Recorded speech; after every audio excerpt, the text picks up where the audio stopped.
Let's talk about what's new in Florida real estate that you need to be aware of here in 2025. First is buyer broker agreement. They've always been in place.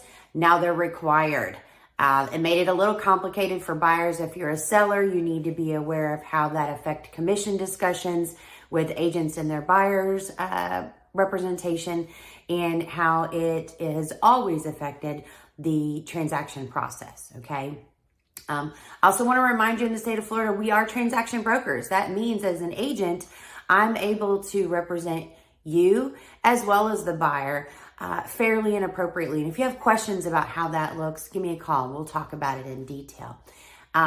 Furthermore, there's a compensation agreement that exists out there. So when you're making an offer on a home, there may be an existing contract in place for the listing agent to make a specific amount of commission, and the seller has offered a specific amount of commission for the buyer. But that can be broker to broker. It could be negotiated seller to broker.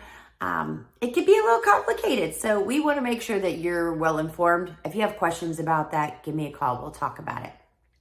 I also want to remind you that we do veteran discounts here at the Amanda Lobb team. You do get a 1% discount off your listing. If you are a veteran, thank you for your service. A couple other things that are new is a flood disclosure. You have to disclose, if you're the seller, if you have ever collected FEMA funds and if you've ever filed a claim. This is in addition to the standard seller's disclosure.